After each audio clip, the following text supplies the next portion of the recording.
On the final episode of the construction technology season of the Propcast, I had the pleasure of speaking with Merav Oren, CEO and co-founder of Versatile, and James Barrett, Chief Innovation Officer at Turner Construction.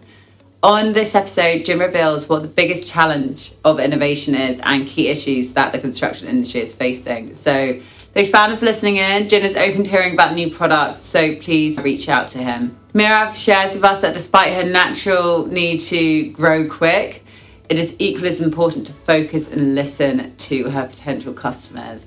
The second largest industry is ripe for innovation, but it's all about people and empowerment. And if you are looking to achieve success with your product and get adoption, you need to understand your user and not force change. Jim supports this and mentions one of the biggest challenges of innovation is understanding the pace which the end user wants to work at and be comfortable with it. If you don't listen and let it flow naturally, they'll push back. And it's equally as important to celebrate the small victories and be patient. Changing a business behavior in a matter of months will never happen. We touched upon many other things like the aging workforce, loss of skilled labor, lack of talent coming through. But all these things, obviously, I run a recruit business. We want to get more skilled people coming through, but it shows the need for technology to increase productivity. Now, finally, we finished off with key traits and values that entrepreneur needs if they wish to flourish. So this isn't enough to get you listening, and I don't know what will. So thanks for listening, and we will be back soon.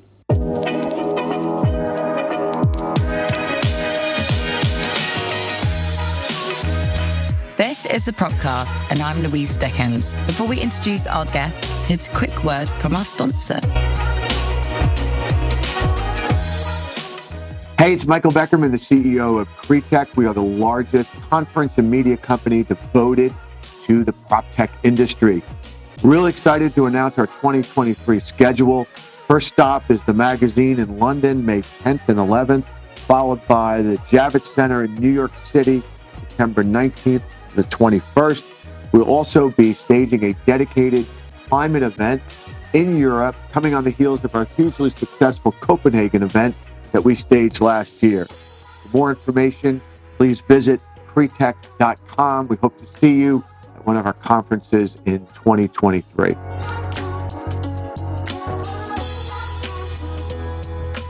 Good morning, afternoon, good evening, depending where everyone is listening from. This is our final episode of the construction technology season, so I thought we'd go out with a bang. And today we are speaking with CEO and co-founder of Versatile, Merav Oren. And Merav is a visionary leader who brings passion, collaboration, and a never quit attitude to everything she does.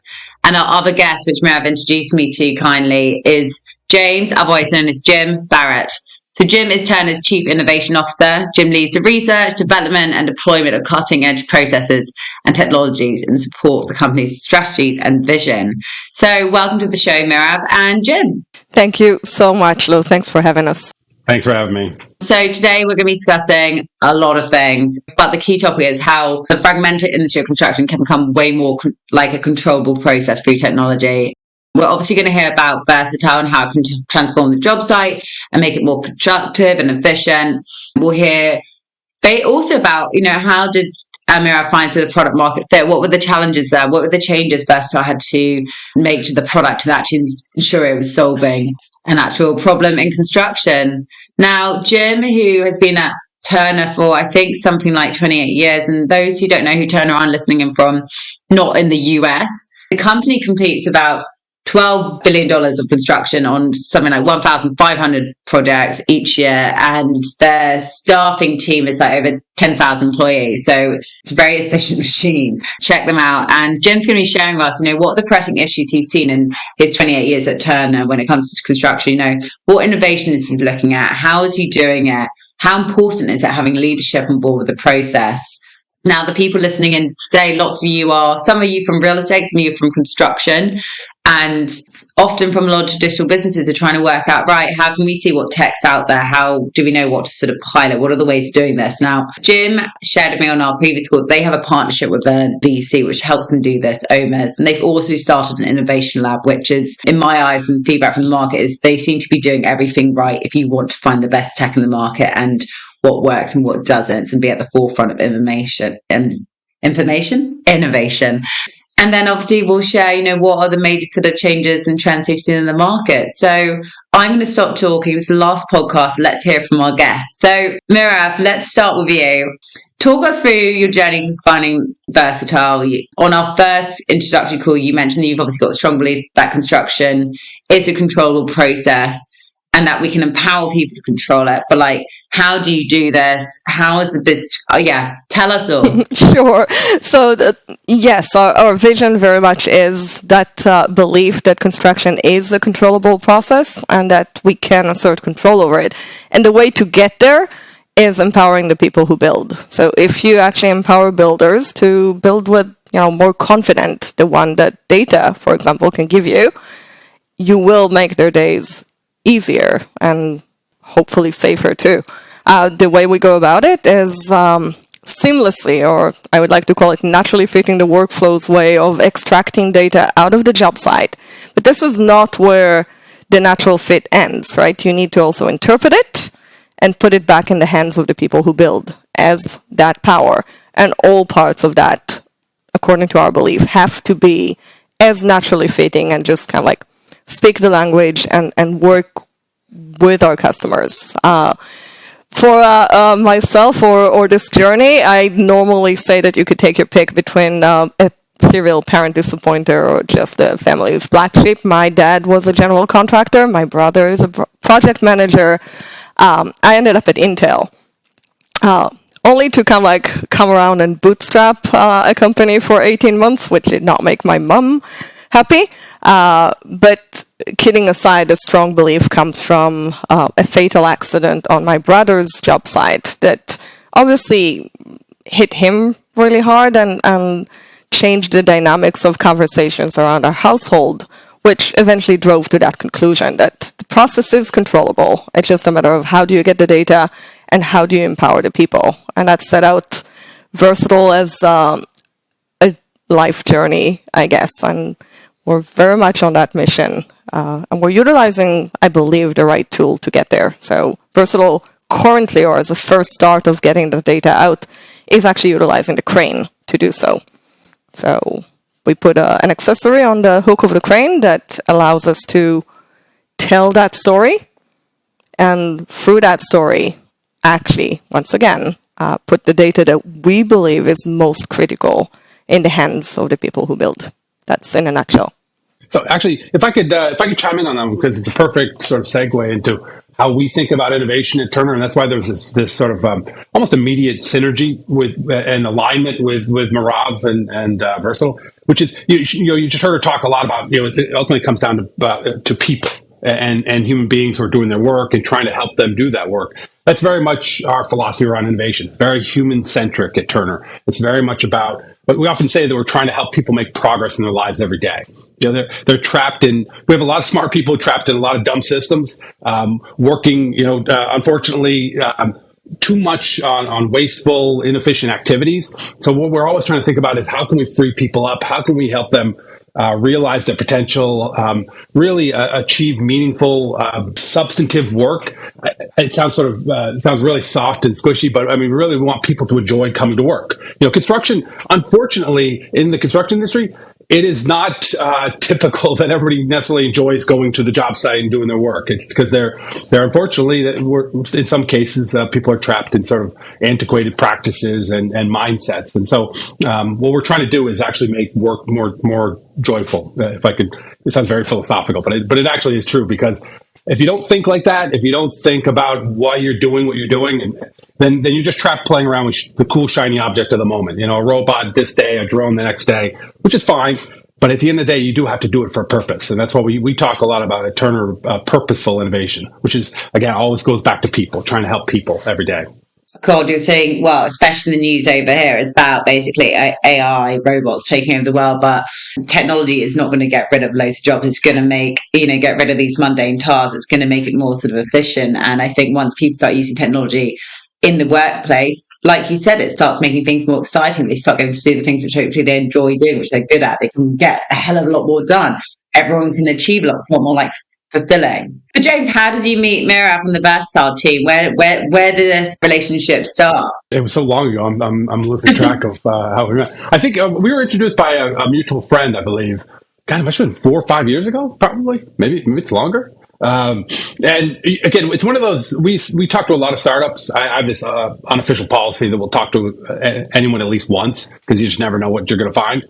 But with that being said, Rob fell into a different category. Versatile fell into a different category because almost immediately the solution that they developed and its application, right at the heart of what runs a job. The crane sets the pace. It's the pacemaker. It's the metronome, whatever you want to call it. It sets the pace of a job. If the crane is productive, then the job overall should be has the opportunity to be more productive as well. So it was right at the heart of what makes us builders. That crane and the operation of the crane. So almost immediately it just clicked. It was just logical. It was like this is great. This is exactly what we need. You're right in our wheelhouse of what we're looking for in terms of improving productivity. Productivity is everything to us on construction. We're trying to get more work in place with fewer people, and that's how you drive schedules. That's how you drive your cost savings. That's how you improve. Not for nothing. That's how you improve safety as well. It's all interconnected. If you improve that productivity and create a better working environment and better work, then you're going to have safer, cheaper, faster work happening.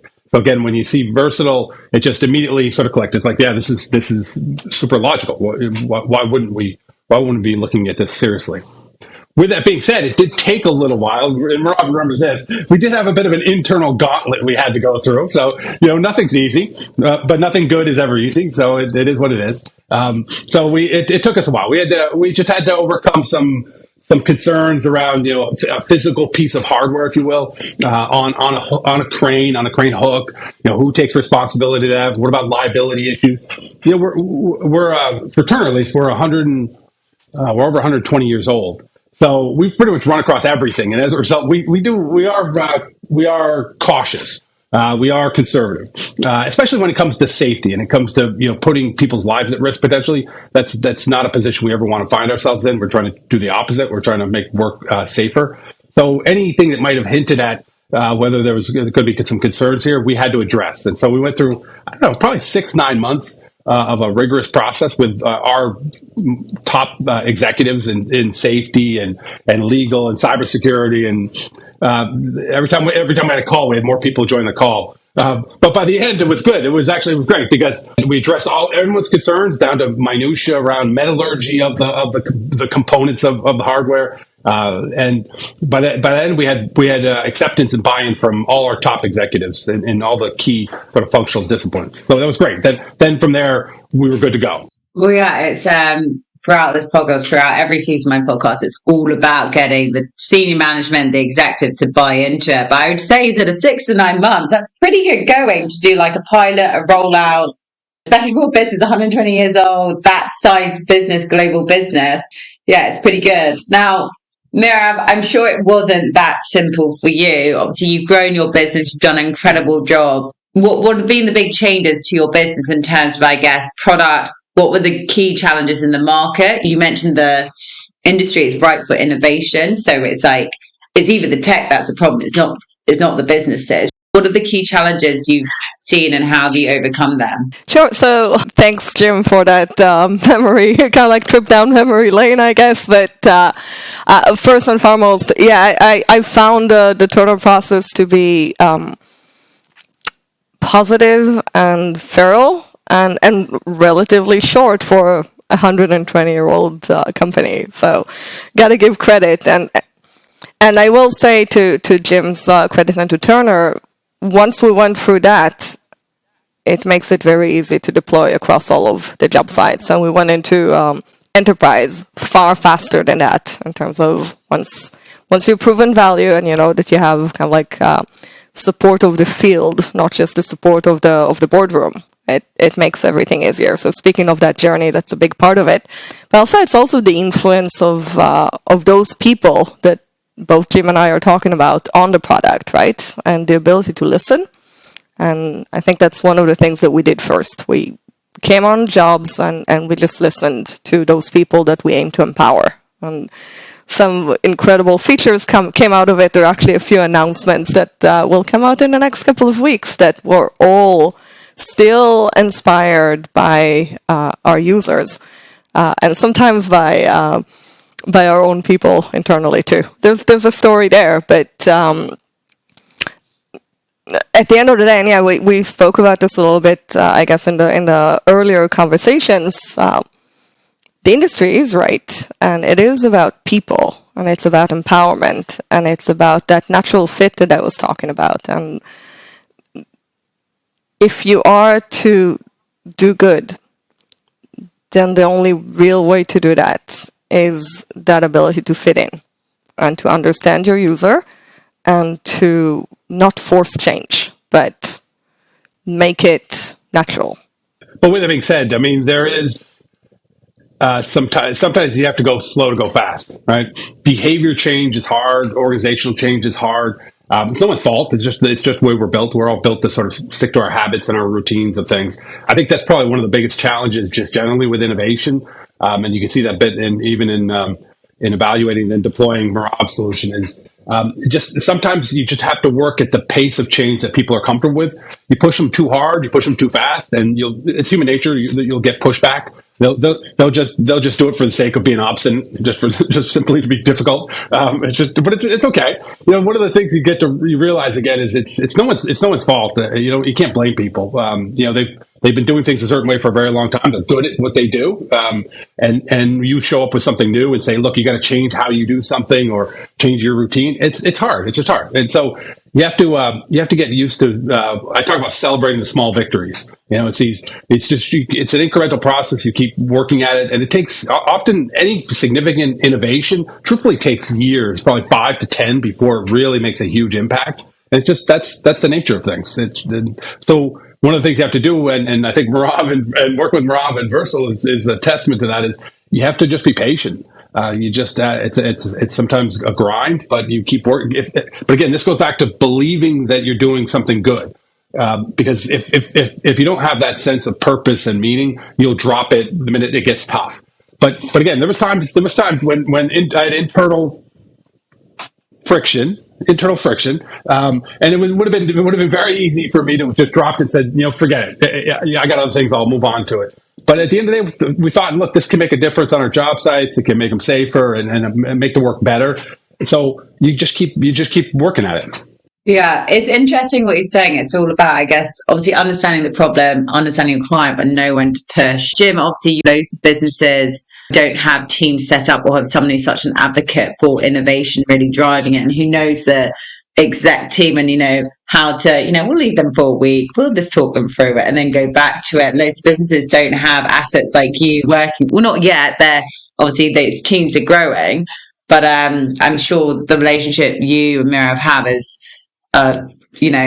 hugely valuable to the growth of Versatile and the rollout there as well. It depends on who you talk to at Turner as to whether I'm an asset or not. So, any given day, some people may not believe that because sometimes I'm the difficult one. I'm pushing, right? I'm pushing for change that people just don't want, and so that's fine. It's I always cultivate a bit of an outsider's mindset. You just have to do that to survive. You just have to have a different perspective. Well, I think construction having an outsider's mindset probably is very valuable when it comes down to any sort of digitalization or technology. But Mirav, for your product as well, you guys predominantly sort of North American focus. Where's the sort of are there any sort of major where's been the most growth for you as well, and why would that be? Yeah, so a strong believer in focus. To Jim's point about the grind, and I don't think I'm known for being patient. So thank you for the compliment there, Jim. But I think impatience as an entrepreneur is probably the one thing everyone will attest to be true to me. I'm looking for ways to move faster, even when it's seemingly impossible to move faster, right? But yes, when it comes to people, you have to sometimes slow down in order to go faster. That's for sure.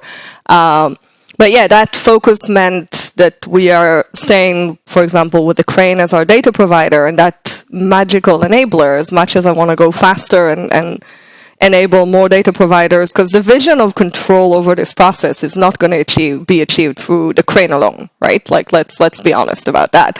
But you got to be able to kind of like understand your value proposition and kind of like take the time on that one. Same goes for geography. So for the longest time, Versatile has said we're North America centric, and you're not going to get us out of North America. We're not going to do focus with localizing to different languages or dealing with other kind of like bureaucracies. And every general contractor is an island anyway, so why venture? And we're doing extremely well in the US, and I believe in focus. That said, you might want to look up in some European capitals and see something else. So we may have slightly deviated from our original kind of like we're only North America centric. And the reason for that, by the way, just because I'm really excited, is being pulled. So yet another inspirational general contractor. Jim, they remind me of you guys a lot, that knows what they want and believe that a solution like what Versatile offers is a must, kind of like forced us. So this was a really good partnership pretty much from day one. And through that, there are other contractors? Yes, there are. This is in Europe though. But yeah, so that doesn't really count. no one else in North America. There's only Turner, but no. So we have kind of like been pulled into other geographies, and I think that's the best way for technology and for kind of like, especially in construction. Speaking of all those challenges and having to wait, this is the best way to actually introduce technology into more locations. So look up in Europe. Absolutely. Everyone listening as well, check it out too. Go to Versatile's website. Jim, this actually brings us perfectly into one of the questions I really wanted to ask you. And obviously, you've been at Turner for 28 years, but you've known construction for obviously a significant amount of time. Obviously, the Versatile, don't get me wrong, it's a great product, but like you must have seen quite a few issues and challenges within the business and what happens to the day-to-day. Are there any which stick out, any which obviously keep reoccurring? Loads of our listeners are founders in the construction space, and given the season theme, I would hope most of them are. So what are those listening in, what are there any like big issues, problems you want to solve over the next few years? Yeah, it's funny. I think one of the things that keeps me up at night is wondering whether we are trying to solve the right problems. There's just so many different aspects of our business that we could be looking at. Like Merav said, there's a lot of let's say challenges in our business, and construction is traditional by nature. It's a traditional industry, fairly conservative. So again, we do focus. We're focusing a lot on lately on. I think it's again goes back to that idea of productivity. So how do we improve the flow of the work itself from the delivery of materials, equipment, people, getting them on site at the right time, getting them into the building, getting the work in place quickly, and better understanding how much work we're putting in place. Traditionally, like at least in the U.S., this is different than Europe. In the U.S., we measure work in place mostly by dollars. The amount of dollars of work in place. We don't do it by quantities, which is actually a bit of a shortcoming, I think, in our for us. So we're trying to originally as a contractor, originally our own self-performed contractor 100 years ago. We very much were in that mindset of measuring, quantities of work in place and people and that sort of thing. We're trying to bring back that approach and that thinking. So productivity that's very quantity based, very much more scientific, if you will, or rigorous in our understanding of the amount of work, the quality of the work, the amount of the labor that's used. We're facing a huge issue with the lack of skilled labor. We have an aging workforce that's retiring and it's not being replaced. So we have to address productivity. We have to address everything we can. So we related to that, we have initiatives around offsite, modular, prefab, trying to do more work in a more productive environment. We are honestly looking at robotics to some extent. And in fact, we're talking to some interesting companies out of Asia that are doing some really interesting things. That because at the end of the day, it's not going to replace people. we're just not going to have the people. So it's not like we're robots coming in to replace somebody and someone's going to lose a job. We just don't have the people to do the work. We literally don't have them. So a robot is going to be an augment or a supplement, whether it's just moving materials around, whether it's putting work in place itself. Again, something like that is probably 10 years away. But now is the time to start looking at that, because this trend that we're facing, the inevitable trend of, again, loss of skilled labor, an aging workforce, and the industry is less and less attractive for a new generation. Looking for other more technology oriented. It's just we have to change how we look at work and truthfully diversify. In terms of one of our strategies is to diversify, get outside of core construction, look at other opportunities for new revenue streams. And I often half joke that for us the future of construction may not be construction. We may be looking at other things. So that's part of how we're looking at the future and addressing again those the core, but also growing beyond the core. I have to chime in on that. The industry is what it is comment, or like it has its legacy for sure, but we have to kind of like understand how incredible, and Jim, I know you and I share the same perspective here, how incredible those people are. And yes, they will build with or without this technology. Let's just be clear about that. Construction will happen. It's been happening before technology ever kind of like showed up, but it's the ability to actually meet a need, and it's no different than any other industry. I think we put things on our industry that isn't really there in terms of like it's, and I think I shared this story with you even around fundraising, right? When venture capitalists were the ones that told me that the industry is laggard and antiquated and simply not a good investment because it's not going to adapt fast enough. And I said, well, it's the second largest industry in the world. It's right for innovation. It needs it. All of Jim's points are well made, so I won't repeat them. Of course it can adapt, and of course it's going to be as fast as other technologies. As other industries, it's all about that ability to give people something that they can use. And that means, and when I say natural fit, it's not just the fact that Versatile, for example, uses a crane because it's naturally there and doesn't require any change management. Let's talk about change management for a minute. No one changes, like not our industry and no other industries, unless there's a good reason for that, right? So make it natural, make it, just work for the people that you serve. And I think that's my call for entrepreneurs, if you like. It's not about the industry. It's about how naturally fitting the workflows we are, and about introducing solutions that are easy to understand and easy to operate. And again, that's true for any user in any industry. So I don't think we can kind of like escape to where, construction is that special. It's special in many ways. It's my favorite industry in the world, right? I wouldn't be doing this if I didn't believe in the industry and in the people that we serve. But it's innovative and incredible to work with, and literally craving for good solutions in the field and in the boardrooms and across the board. And yes, it's up to all of us to just introduce really good, naturally fitting the workflow solutions to get there. So let's keep working. Naturally fitting being probably like a hashtag we should probably use for this podcast. There's within I don't know how many construction technologies there are in the world. Jim, maybe I know within say property technology, and some people classify construction within it. Within these stats they do. And I think there's something like 13,000 now. There's not 13,000 problems out there. So it's like who actually can make it, who can actually make it sort of easy to use? How can you work with them to actually help them use it and actually solve the problem? So like I agree. And hopefully those listening in are sort of nodding their heads to this as well.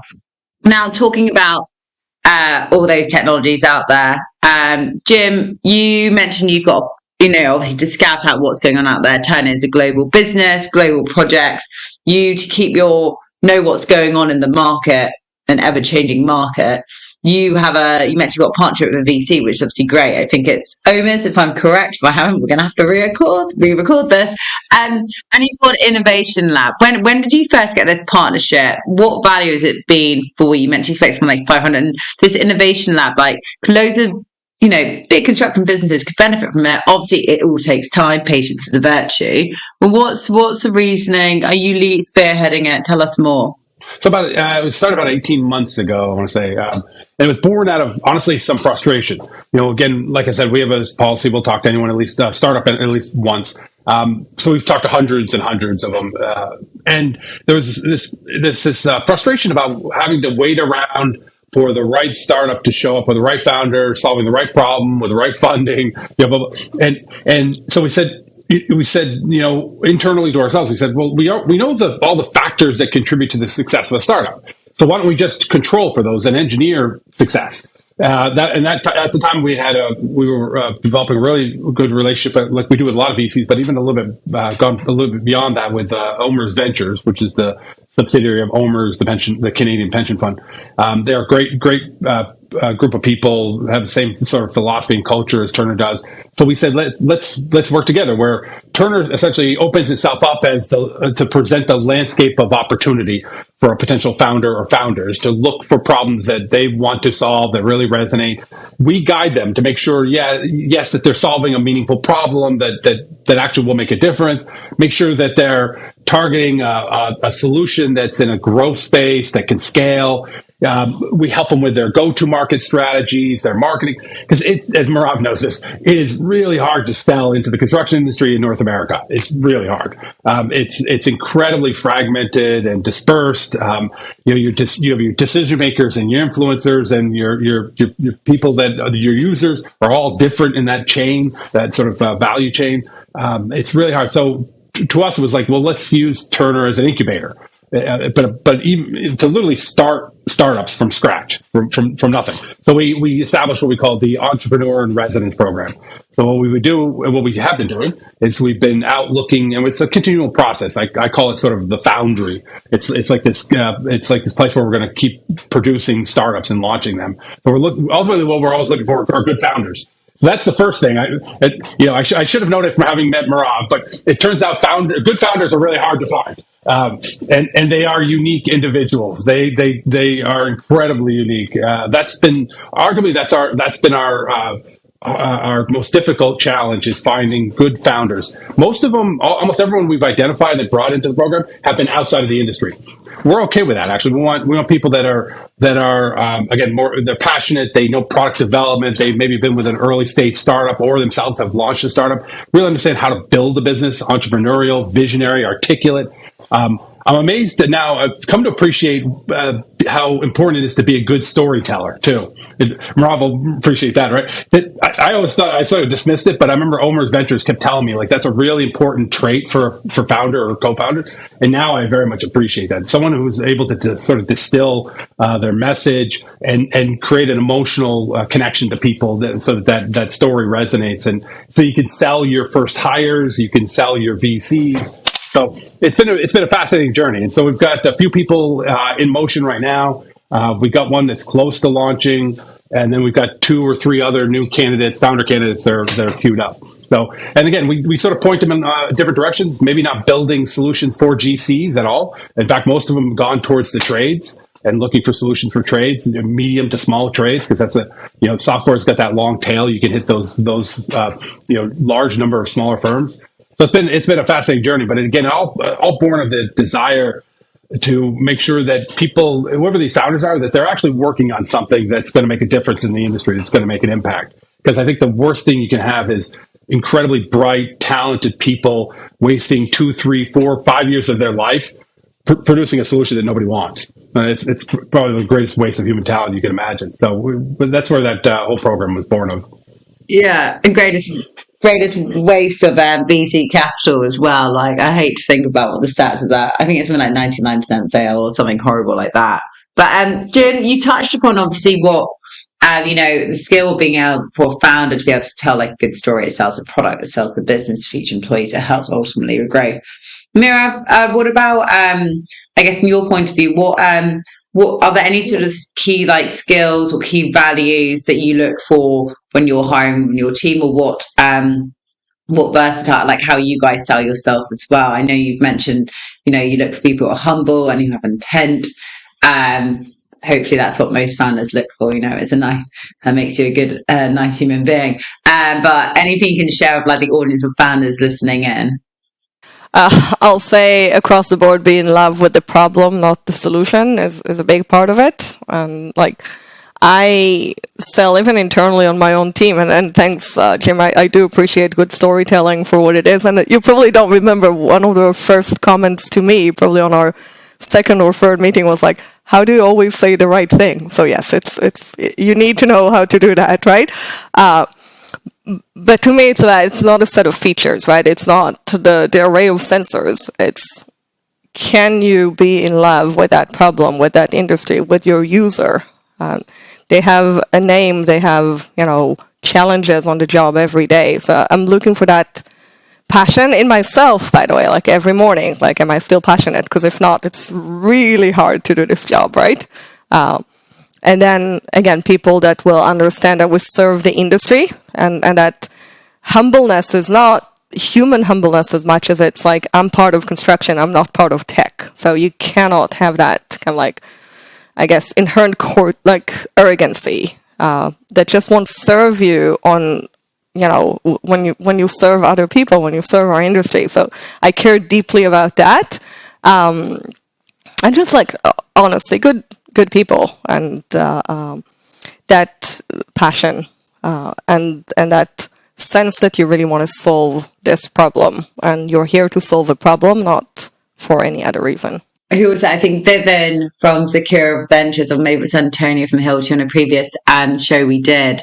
They said for what people often get wrong, so ones who are founders, people have shares in the company, they lose their passion and all they care about is the end goal, which is obviously selling and getting their cash. And like, it's so easy for people to pick up on that when you're selling a product. If everyone's like, oh, they're not really properly in it. And they were like, that's probably a big bit of advice we can give to people for if they really want their business to grow and succeed. Dollars follow value creation, not the other way around. Just type that out for my little insights episode. Thank you very much for that, Miriam. Okay, so for the final part of this show, we do the LMRE part. So L is where you touch upon the main lesson you've learned.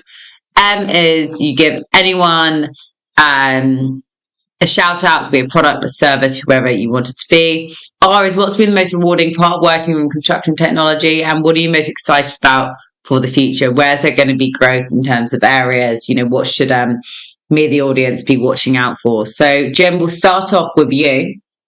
What's one of the main lessons you've learned throughout your career? I think it's again to have patience for acting in the short term, but planning for the long term. To recognize that the work you're doing every day is making a difference. It just takes time for that to actually become tangible and be visible. But don't ever doubt that if you're focused on helping people, then don't ever doubt that you're doing the right thing, and keep working towards that better future, because everybody that you're working to serve deserves that better future. Awesome, thank you for that. Mirav, what's one of the main lessons you've learned being a founder, maybe? I think one of the first thing, probably my first mentor told me was, be quick because the world's going to slow you down. And I think that's like that impatience. So that if there's a compounding effect to slowness, if you'd like. So if you're slow and someone else is slow, that's double slow, right? But if you're fast, you might just open a little chance for things to go faster. So I think just saying, and I constantly say that, just move fast, the world will kind of like take care of the rest, would be one part of it. And then make sure that you learn from mistakes. It sounds corny, but I quote, I believe it's Nelson Mandela. So this is not me, but I never fail. I either win or I learn, right? And I kind of like tweaked it internally to say failure is only failure to learn. So you got to learn, because otherwise you're not moving. And if you're not doing anything, you're not going to make mistakes. But assuming you are doing anything at all, and probably a lot, be quick and learn from your mistakes would be the two elements. And I learned it really early. So hopefully never forget it, because sometimes it's hard to remember. Yeah, I agree with you. I also I always say that people need to be patient. Obviously, a huge part what I do is client development and bringing on large businesses that we work with. It doesn't happen straight away, but yeah, everyone's like more haste, less speed, and I'm like, really. Speed all the way. Right, Jim, is there anyone you want to give a shout out to? Could be a product, could be a technology business, could be one of your partners. I think it'll be more of a community. I guess it's the people that show up on our job sites every day.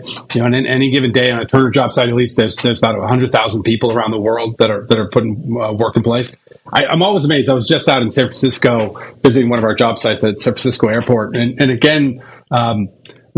Every time, and Merab will know this. Every time you meet the people in construction, I'm always amazed. They're the kindest, thoughtful, grounded people that you could ever meet, and they want to help you. They're literally just wonderful people to know, and so I'm always so thankful that I'm in an industry that has great people like that who are showing up for work every day, who like a lot of people are trying to just do the best work they possibly can.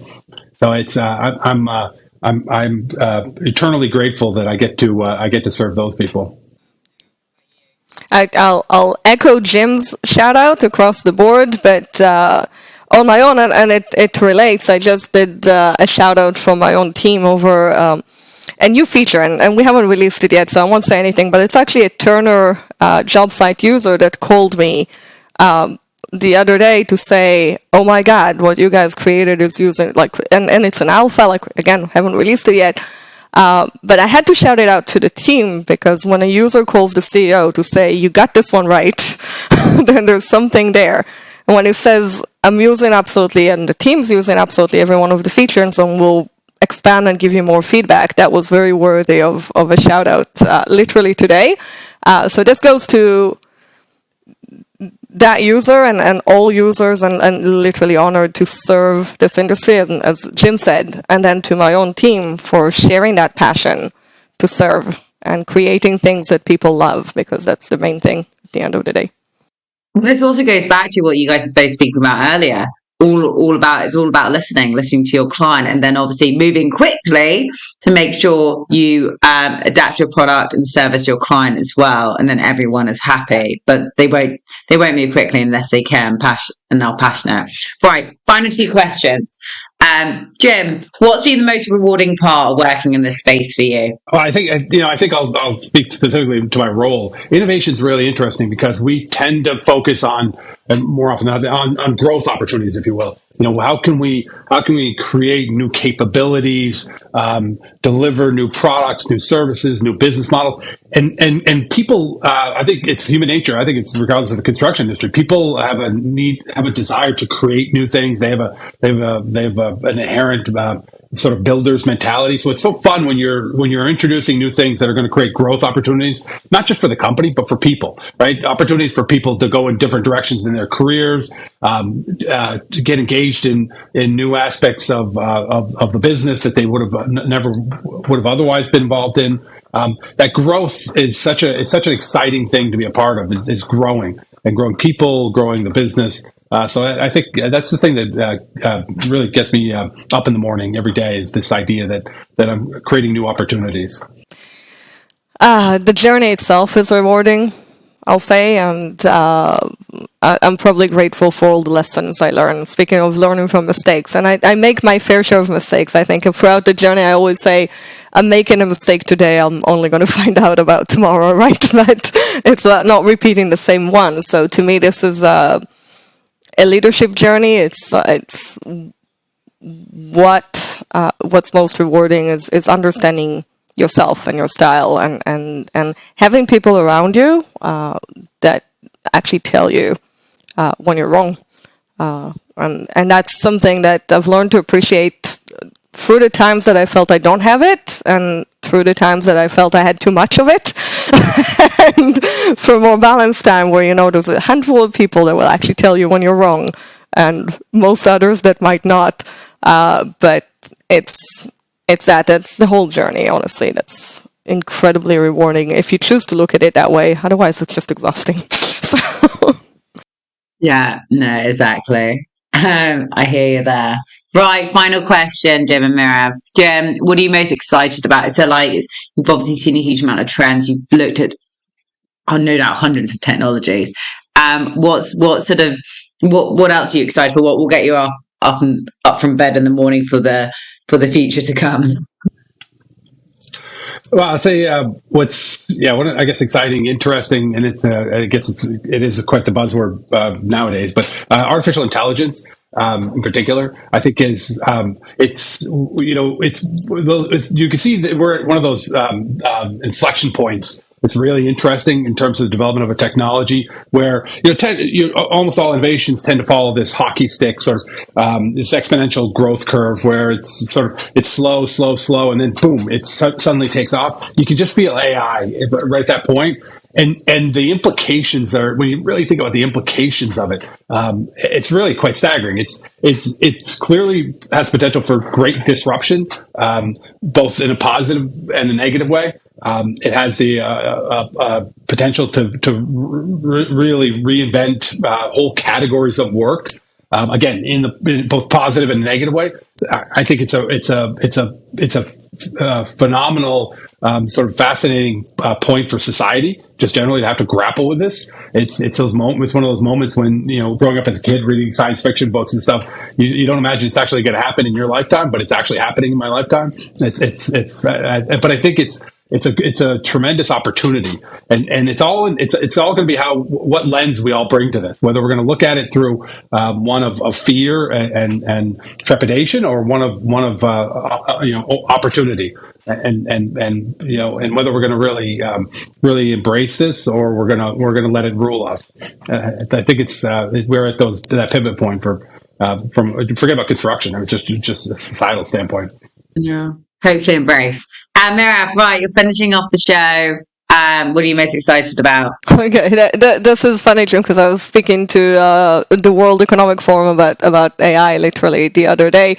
Proud, by the way, Versatile, for those who remember, we used to be kind of like a tech pioneer. We're still part of kind of like the kind of like young leading startups with the World Economic Forum, and we are talking AI quite a lot, obviously. And I'll say what I said there. I guess this is the data that feeds everything, right? So there will be no teaching the machine without really good data sets to start with. Especially in our industry, that data set has to come from some sort of a hardware component, probably, and not humans. Given the fact that we want to do minimal kind of like change management. I'm excited about just the sheer amounts and volumes of data that's currently flowing out of job sites. This wasn't the case when we started.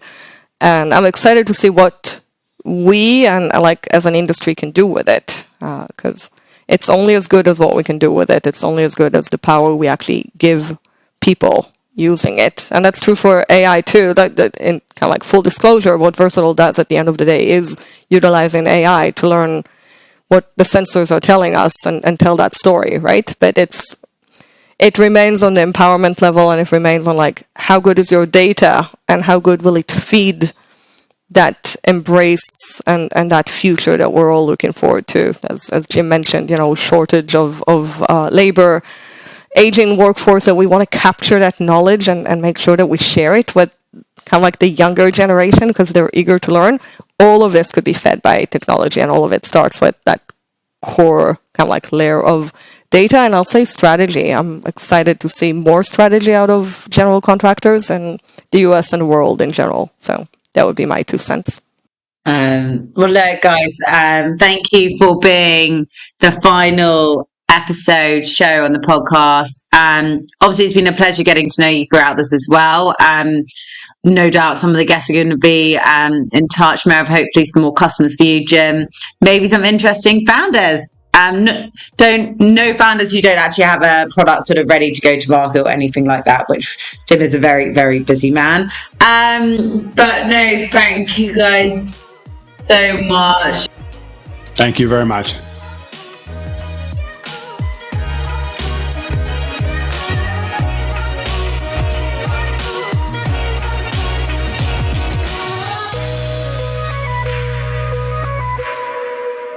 Making a high-quality podcast like this one takes a lot of work. That's a fact. But not when you hire a podcast company. With our white glove experience, we handle everything for you. From guest outreach all the way through to publishing and promotion, we handle it all. You show up to hold great interviews and build relationships with your guests, and we take care of everything else. Podcasting is not just about the audience. Every podcast interview is the start of a new relationship.